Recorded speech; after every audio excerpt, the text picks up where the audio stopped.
Amazon காடுகள்ல மறைஞ்சிருக்கக்கூடிய மர்மங்கள் இத பத்தி நம்ம சொல்லணும்னா ஏகப்பட்ட விஷயங்களை சொல்லிக்கிட்டே போகலாம். அதுல ஒரு சில விஷயங்களை மட்டும்தான் இந்த வீடியோல பார்க்க போறோம். ஹாலிவுட் படங்கள்ல வர மாதிரி பெரிய பெரிய பாம்புகள், விலங்குகள்னு இப்படி நமக்கு தெரியாத பல உயிரினங்கள் இன்னைக்கும் இந்த உலகத்துல ஒரு குறிப்பிட்ட இடங்கள்ல வாழ்ந்துகிட்டு வருது. பொதுவா சிலந்திகள்னாலே சின்னதா தான் இருக்கும் அப்படின்னு நமக்கு தெரியும். ஆனா இந்த அடர்ந்த காடுகள்ல வாழக்கூடிய சிலந்திகள் 6 அடி உயரம் வரைக்கும் இருக்கும்னு கண்டுபிடிச்சிருக்காங்க. அதே மாதிரி பல லட்ச பாம்புகள் வாழக்கூடிய ஒரு காடாகவும் மனுஷங்களுக்கு தெரியாத பல வித்தியாசமான மிருகங்கள் வாழக்கூடிய ஒரு இடமாவும் இருக்கிறது தான் இந்த அமேசான் காடுகள். நம்ம வாழக்கூடிய இந்த பூமியுடைய நுரையீரல்னு சொல்லக்கூடியதுதான் இந்த அமேசான் காடுகள். எப்பவுமே மழை பெஞ்சுக்கிட்டே இருக்கிறனால இந்த அமேசான் காடுகளை ரெயின் ஃபாரஸ்ட்னு கூட சொல்லுவாங்க. இந்த அடர்ந்த காடுகளை ஆராய்ச்சி பண்ண போனப்பதான் தெரிய வந்துச்சு, மனுஷங்களால ஒரு வாரம் கூட அந்த காடுகள்ல தாங்க முடியாதுன்னு. அதுக்கு காரணமே அமேசான் காடுகள் அந்த அளவுக்கு பெருசா இருக்கு. நமக்கு இன்னமுமே தெரியாத பல உயிரினங்கள் வாழக்கூடிய ஒரு தனி உலகமா தான் அமேசான் காடுகள் இன்னைக்கும் இருக்கு. அந்த காடுகளுக்குள்ள போனதுக்கு அப்புறம் தான் தெரியுது மனுஷங்க இதுவரைக்கும் விலங்குகளை பத்தி கண்டுபிடிச்சது எல்லாமே ரொம்ப ரொம்ப கம்மின்னு. அப்படி என்னதான் நமக்கு தெரியாத விஷயங்கள் அமேசான் காடுகளுக்குள்ள மறைஞ்சிருக்கு, மனுஷங்க அந்த அமேசான் காடுகளுக்குள்ள வாழ்ந்திருக்காங்களா இல்லையா, இப்படி அமேசான் காடுகளை பத்தின நமக்கு தெரியாத நிறைய சுவாரஸ்யமான விஷயங்களை இந்த வீடியோல பார்க்க போறோம். முதல்ல நம்ம பார்க்க போறது அமேசான் காடுகள்ல இருக்கக்கூடிய உலகத்தோட மிக நீளமான நதி. அதாவது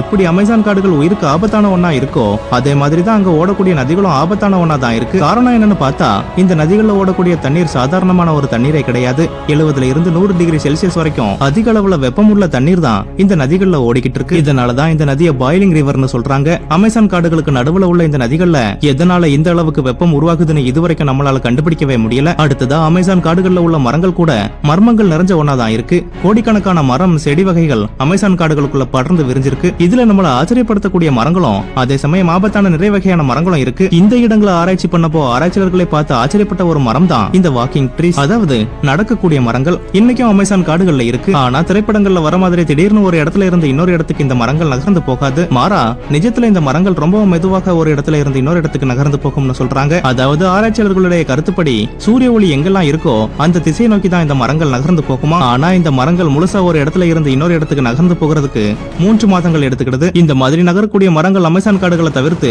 உலகத்துல வேற எங்கேயுமே இல்லன்னு கண்டுபிடிச்சிருக்காங்க. அதே மாதிரி இந்த காடுகள்ல மனிதர்கள், விலங்குகள்னு எல்லாருடைய உயிரையும் பறிக்கக்கூடிய ஆபத்தான இன்னொரு செடியும் இருக்கு. இந்த வகையான செடியை பல இடங்கள்ல நம்ம பார்க்கவும் செஞ்சிருப்போம். ஆனா இந்த செடி உண்மையிலேயே அமேசான் காடுகள்ல இன்னைக்கும் இருக்கு. இப்படி மனுஷங்களுடைய உயிரை பறிக்கக்கூடிய இந்த செடிகளை அமேசான் காடுகள்ல ஆராய்ச்சி பண்ணும்போது அந்த இடங்கள்ல இந்த செடியை பார்த்ததா இன்னைக்கும் சில ஆராய்ச்சியாளர்களால சொல்லப்படுது. அடுத்ததா அமேசான் காடுகள்ல விலங்குகள் எந்த அளவுக்கு நிறைஞ்சிருக்கோ அதே அளவுக்கு பாம்புகளும் அதிகமா இருக்கு. சரியா 1907 அமேசான் காடுகளை ஆராய்ச்சி பண்ண ஒரு சயின்டிஸ்ட் கிட்டத்தட்ட 70 அடி நீளத்துக்கு ஒரு மிகப்பெரிய பாம்பு அமேசான் காட்டுக்குள்ள பார்த்ததா சொல்றாரு. இது வரைக்கும் உலகத்தோட மிக நீளமான பாம்பா, அதாவது 30 அடி நீளம் இருக்கக்கூடிய பாம்பா அனகோண்டா தான் சொல்லப்படுது. ஆனா இந்த அனகோண்டாக்கு முன்னாடி பல 1000 வருடங்களுக்கு முன்னாடியே அழிஞ்சு போன ஒரு பாம்பு தான் டைட்டனோபான்னு சொல்லப்படக்கூடிய 42 அடியில உள்ள மிகப்பெரிய பாம்பு. இந்த இடத்துல தான் இந்த ஆராய்ச்சியாளர்கள் சொன்ன விஷயம் சுவாரஸ்யமான ஒண்ணா மாறுது. சயின்டிஸ்ட் நேர்ல பார்த்த அந்த 70 அடி நீளமுள்ள பாம்பு அழிஞ்சு போயிருச்சுன்னு நினைச்ச டைட்டனோபா அப்படிங்கிற இனத்தை சேர்ந்த பாம்பா கூட இருக்கலாம்னு கண்டுபிடிச்சிருக்காங்க. அடுத்ததா அமேசான் காடுகள்ல பாம்புகள், விலங்குகளையும் தாண்டி உருவத்துல சின்னதா இருக்கக்கூடிய எறும்புகள் கூட மனுஷங்களுடைய உயிரையை பறிக்கக்கூடிய அளவுக்கு ஆபத்தான ஒண்ணா இருக்கு. காரணம்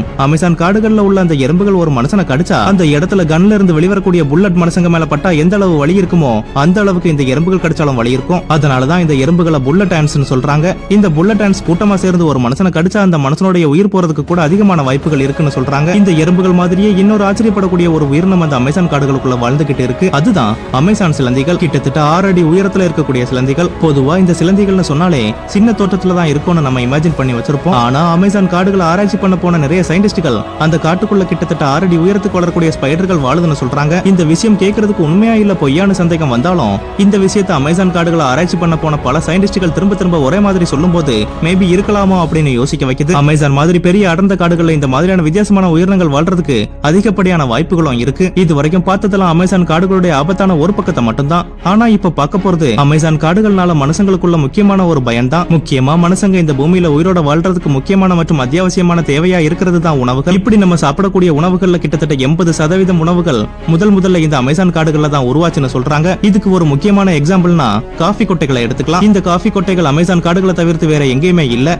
முதல்ல வெள்ளக்காரங்க தான் அமேசான் காடுகள்ல இருந்து இந்த காஃபி கொட்டைகளை எடுத்து உலகத்தோட எல்லா இடங்களுக்கும் கொடுத்திருக்காங்க. இது மூலமா தான் காப்பிங்கிற ஒரு விஷயம் இன்னைக்கு உலக அளவுல எல்லா இடங்களையும் பரவி கிடக்கு. இன்னைக்கு இப்படி இந்த உலகத்துல விளையக்கூடிய காப்பி செடிகள் ஆரம்பிச்சு 80% உணவுகளுடைய செடிகள் எல்லாமே முதல்ல உருவான இடம் இந்த அடர்ந்த காடான அமேசான் காடுகள் தான். அடுத்ததா இன்னைக்கு நம்ம சாதாரணமா குளங்கள்லயோ இல்ல நதிகள்லயோ குளிக்கிற மாதிரி அமேசான் காடுகள்ல உள்ள நதிகள்ல குளிக்க நினைச்சா கண்டிப்பா நம்மளுடைய உயிரே போயிடும். காரணம் அந்த நதிகள்ல மனுஷங்களையே கடிச்சு கொள்ளக்கூடிய அளவுக்கு கூட்டமா பிராணான்னு சொல்லக்கூடிய பயங்கரமான மீன்கள் உயிர் வாழுது. இந்த அமேசான் காடுகள் மொத்தமா 67 மில்லியன் ஸ்கொயர் கிலோமீட்டர் அளவுக்கு ரொம்ப பெருசாவும் இருக்கு. எந்த அளவுக்குனா கிட்டத்தட்ட 9 நாடுகளோட சேர்ந்த அளவுக்கு உலகத்தோட மிகப்பெரிய ஒரு காடா தான் இந்த அமேசான் காடுகள் இருக்கு. இந்த அமேசான் காடுகள்ல 100 வருஷத்துக்கு முன்னாடி ஒரு முக்கியமான விஷயம் ஒண்ணு நடந்திருக்கு. அது என்னன்னா, இன்னைக்கு இருக்கக்கூடிய பிரபலமான கார் நிறுவனங்கள்ல முக்கியமான ஒண்ணுதான் ஃபோர்டு கம்பெனி. இந்த ஃபோர்டு கம்பெனியோட தலைவரா இருந்த ஹென்ரி ஃபோர்டு ஒரு தடவை அமேசான் காட்டுக்குள்ள போயிருந்தப்போ அங்க இருக்கக்கூடிய ரப்பர் மரங்களை எல்லாத்தையும் பார்த்துக்கிட்டு ஒரு திட்டத்தை போடுறாரு. அதாவது கார் தயாரிக்க ரப்பர் முக்கியமான ஒண்ணா இருக்கு, அதனால இந்த ரப்பருக்காக வேறு நாடுகளுக்கு போகாம அமேசான் காடுகளுக்குள்ளேயே நம்ம எடுத்துடலாம்னு முடிவு பண்றாரு. இப்படி முடிவு பண்ணி இதுக்காக அமேசான் காடுகளுக்குள்ளேயே பெரிய ஒரு கம்பெனியை உருவாக்குறாரு. கிட்டத்தட்ட 1000 ஏக்கருக்கு மரங்கள் எல்லாத்தையும் வெட்டி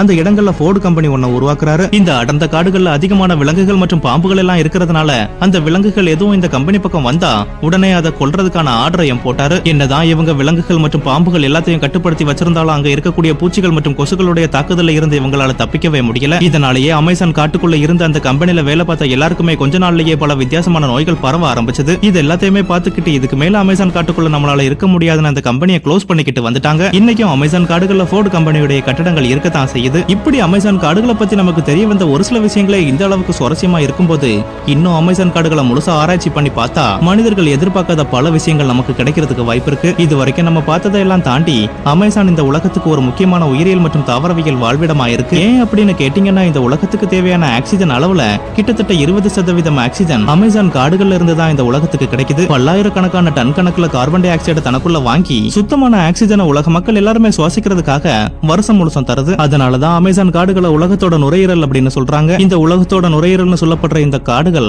எப்படிதான் உருவாச்சு? இந்த காடுகள் உருவானதே சரியான ஒரு அதிசயம்னு சொல்லலாம். ஒரு 15 மில்லியன் ஆண்டுகளுக்கு முன்னாடி நம்ம பூமிக்கு அடியில் இருக்கக்கூடிய நிலத்தட்டுகள் ஒண்ணுக்கு ஒண்ணு எதிரா மோதுது. இப்படி மோதுறதுக்கு முன்னாடி அமேசான் நதி கிழக்குல இருந்து மேற்கு நோக்கி பாஞ்சுக்கிட்டு இருந்தது. இன்னும் தெளிவா சொல்லணும்னா அட்லாண்டிக் கடல் பகுதியில இருந்து ஆறுகள் உருவாக்கி பசிபிக் கடல்ல வந்து கலந்துகிட்டு இருந்தது. ஆனா இந்த கண்டத்தட்டுகள் மோதின பிறகு என்ன ஆகுதுன்னா, இந்த தென் அமெரிக்காவுல ஆண்டிஸ்னு ஒரு மலைத்தொடர் உருவாகுது. அந்த மலையோட நீளம் மட்டும் சுமார் சிலி அர்ஜென்டினால இருந்து தென் அமெரிக்காவோட வடக்கு பகுதி வரைக்கும் நீளமா இருந்தது. கிட்டத்தட்ட 9000 கிலோமீட்டர் நீளம் கொண்ட ஒரு பெரிய மலைத்தொடர் தான் அது. அவ்வளவு பெரிய மலைகள்ல வடக்கு பகுதியில் இருக்கக்கூடிய மலைத்தொடர்கள் முழுசும் இமயமலையில இருக்கிறது மாதிரி ஐஸ் கட்டிகள் நிறைஞ்சு காணப்பட்டது. இப்படி நிறைஞ்சு காணப்படும் ஐஸ் கட்டிகளானது காலநிலை மாற்றத்தால உருகி ஆறா தோன்றி இருக்கு. அதாவது அங்க இருந்துதான் அமேசான் நதியே தோன்றுது. இது மட்டும் இல்லாம மழை பெய்யக்கூடிய காலங்கள்ல அமேசான் மலைக்காடுகள் ஃபுல்லாவே கனமழை பெய்யும். இப்படி மழை பெய்யறனால அங்கங்க தண்ணி சேர்ந்து கிளை நதிகளா தோன்றி அமேசானோட வந்து இணையுது. இத பத்தி இன்னும் தெளிவா பாக்குறதுக்கு முன்னாடி இந்த அமேசான் காடுகளுக்கு அமேசான் பெயர் வர்றதுக்கு என்ன காரணம் அப்படின்னு கேட்டீங்கன்னா, இன்கா பேரரசுன்னு சொல்லி ஒரு நாகரிகம், அதாவது நம்மளோட சிந்து சமவெளி நாகரிகம் மாதிரி இப்படி ஒரு நாகரிகம் இருக்கக்கூடிய நாடுதான்